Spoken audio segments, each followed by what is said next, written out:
Ezekiel chapter 33, verse 1 to 9.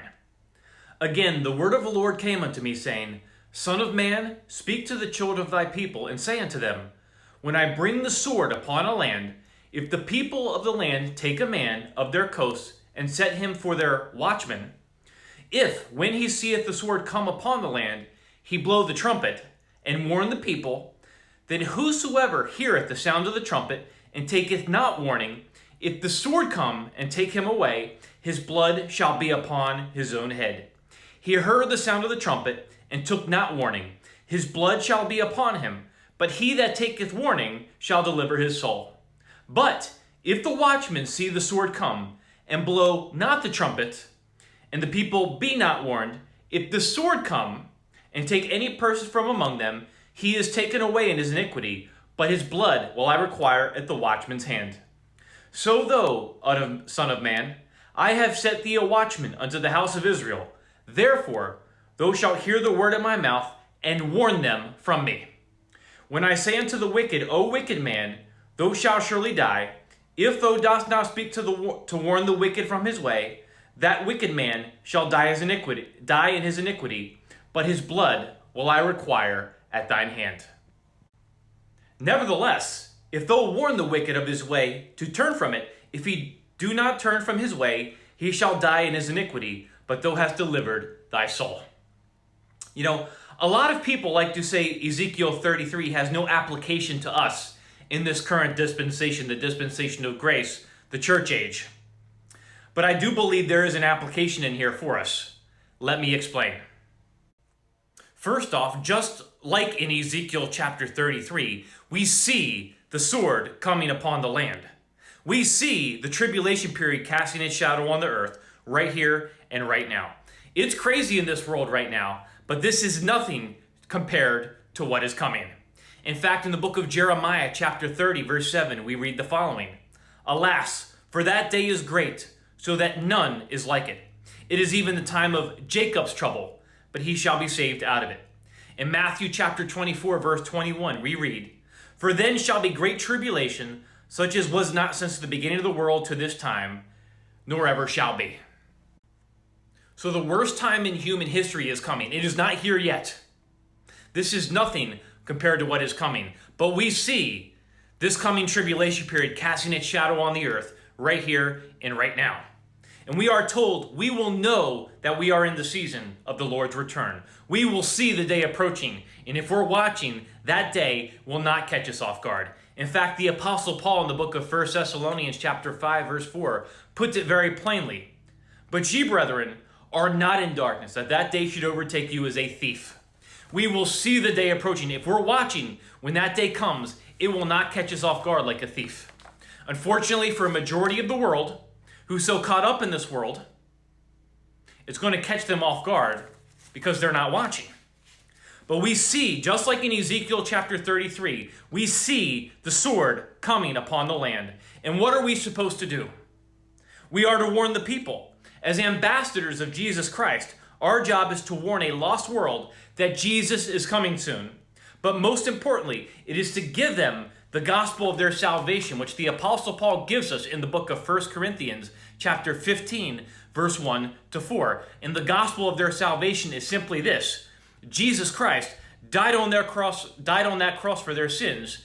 He was buried, and he rose from the dead. He resurrected on the third day, as it is written in the scriptures. Again, we can't save anybody, folks. All we can do is plant the seeds.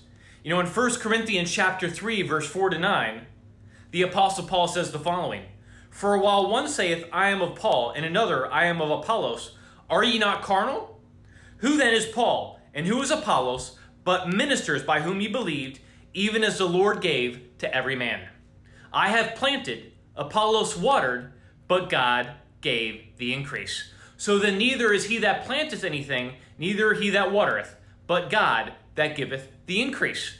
Now he that planteth and he that watereth are one, and every man shall receive his own reward according to his own labor. For we are laborers together with God. Ye are God's husbandry, ye are God's building. So all we can do is plant the seeds and let God provide the increase in his timing. Right? But we see the sword coming, just like in Ezekiel chapter 33. Right? We see the sword coming upon the land. But before the tribulation period does begin, Jesus Christ will rapture all those who are saved. Snatch away suddenly, remove. Rapture his church before this tribulation period begins.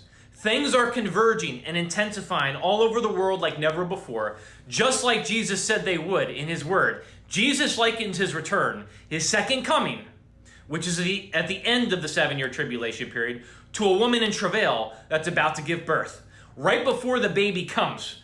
Again, the contractions are going to intensify. They're going to get closer and more intense. The birth pangs are going to increase in intensity and frequency all the way up until the delivery of the child. And that's exactly what we're seeing right now all over the world. The birth pangs are increasing in intensity and frequency all over the world. The stage is getting set up for the rise of the Antichrist in the New World Order after the rapture of the church. People are being conditioned to submit to government and authoritative rule. People are being conditioned to eventually accept the coming mark of the beast, which will be implemented during the coming tribulation period, which we are not in yet. Watchmen and watchwomen all over the world are saying the same thing. Jesus is coming, and he is coming at any moment to rapture his church.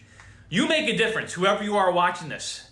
You make a difference. You are an ambassador. If you're saved, you're an ambassador for the King of Kings and the Lord of Lords, Jesus Christ, and we have a job to do. So blow your trumpets, all you watchmen and watchwomen out there, rise up with me, because we have a job to do in these final moments. In the days, weeks, and months ahead, Lord willing, unless Jesus comes for his church. Again, we're watching every day on this channel. But as things get crazier around this world, in the days, weeks, and months ahead, Lord willing, we need to blow the trumpets, folks. We have a job to do. And again, our job is to tell people, again, that Jesus is coming, and he is coming at any moment to rapture his church. We need to tell people that Jesus Christ is the only way to the kingdom of heaven, and he's the only name that's going to save them.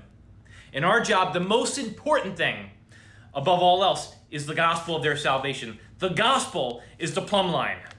And again, our job is to give people the gospel of their salvation in a simplistic form. Not give them religion or legalism or complicate the message, but tell them they can be saved right here, right now, this very moment, and tell them that now is the accepted time. Now is the day of salvation.